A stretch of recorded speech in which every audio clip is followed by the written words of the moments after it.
అనుభవానికి అహంకారానికి తేడా తెలియాలంటే ఈ ఇద్దరు నాయకుల గురించి తెలుసుకుంటే చాలు. ఒకరు ఆంధ్రప్రదేశ్ ముఖ్యమంత్రి చంద్రబాబు నాయుడు, మరొకరు మాజీ ఆంధ్రప్రదేశ్ ముఖ్యమంత్రి జగన్మోహన్ రెడ్డి. 2019 నుంచి 2024 వరకు ఏపీ సీఎం దావోస్కు వెళ్ళారంటే వెకేషన్కు వెళ్ళారని చెప్పుకునే రోజులు. ఇప్పుడు దావోస్ పర్యటనకు వెళ్ళారంటే ఆంధ్రప్రదేశ్ అభివృద్ధి పదంలో పరుగులు పెడుతుందనే విశ్వాసం. ఇదే ఇద్దరు నాయకులకు తేడా. నా దగ్గరకు వాళ్ళే రావాలి అనే అహంకారంతో జగన్దైతే రాష్ట్ర అభివృద్ధి కోసం ఎవరి దగ్గరికైనా వెళ్ళాలనే ఆలోచన, సంకల్పం ప్రస్తుత ముఖ్యమంత్రి చంద్రబాబుది. బిల్ గేట్స్ వంటి పారిశ్రామికవేత్తలు చంద్రబాబు ముందు చూపుపై ప్రశంసలు కురిపిస్తే తమ మంత్రుల బృందంతో డప్పు కొట్టించుకునే నాయకుడు జగన్.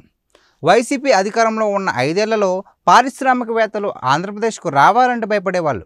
సరైన ప్రణాళిక, అనుభవం, పాలనపై అవగాహన లేని నాయకుడు సీఎంగా ఉన్న రాష్ట్రానికి వెళ్తే తాము నష్టపోతామనే భయం పారిశ్రామికవేత్తల్లో ఉండేది. ఏపీలో ప్రభుత్వం మారడంతో పారిశ్రామికవేత్తలంతా క్యూ కట్టేందుకు సిద్ధమయ్యారు. దావోస్లో చంద్రబాబుతో సమావేశమైన పారిశ్రామికవేత్తలు మేమంతా మీ రాష్ట్రానికి వచ్చేందుకు రెడీ అంటూ హామీ ఇచ్చారు. వైసీపీ హయాంలో 100 కోట్ల పెట్టుబడులు రావడమే అతి కష్టంగా ఉండగా చంద్రబాబు నాయకత్వంపై నమ్మకంతో అధికారంలోకి వచ్చిన 8 నెలల కాలంలోనే సుమారు 1,00,000 కోట్ల పెట్టుబడులు రాష్ట్రానికి వచ్చాయంటే చంద్రబాబు పాలనా అనుభవం గురించి ప్రత్యేకంగా చెప్పాల్సిన అవసరం లేదు. ఆంధ్రప్రదేశ్లో పెట్టుబడులు పెట్టేందుకు పారిశ్రామికవేత్తలు సిద్ధంగా ఉన్నా జగన్ను చూసి ఇంకా కొందరు భయపడుతూనే ఉన్నారు. మళ్ళీ పొరపాటున జగన్ వస్తే తమ పరిస్థితి ఏంటని ఆందోళన చెందుతున్నారు. అందుకే వారందరిలో విశ్వాసాన్ని నింపుతూ ఆంధ్రప్రదేశ్ ప్రజలు ఒకసారి చేసిన తప్పుకు 5 ఏళ్లు బాధపడ్డారు.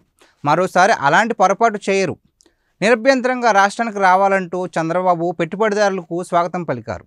తెలుగు రాష్ట్రాల్లో గతంలో ఏ ముఖ్యమంత్రికి 7 నెలల కాలంలో లక్షల కోట్ల పైగా పెట్టుబడులు ఆకర్షించిన చరిత్ర లేదు. కేవలం చంద్రబాబు నాయుడు తన అనుభవంతో ఆంధ్రప్రదేశ్ సమగ్ర అభివృద్ధికి పునాది వేస్తున్నారు. జగన్ 5 ఏళ్ల పాలనలో రాష్ట్ర అభివృద్ధి కోసం పాలన పనిచేశారని పక్క రాష్ట్రం వాళ్ళు ఏ రోజు చెప్పుకున్న దాఖలాలు లేవు.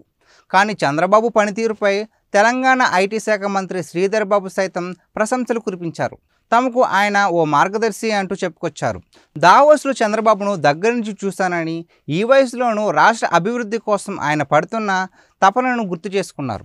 చంద్రబాబు దావోస్ పర్యటనతో భవిష్యత్తు ఆంధ్రప్రదేశ్ అభివృద్ధిలో సరికొత్త మైలురాయిని సృష్టించబోతుంది అనడంలో ఎలాంటి సందేహమూ లేదు. మరి దీనిపై మీ అభిప్రాయం ఏంటో కామెంట్ చేయండి.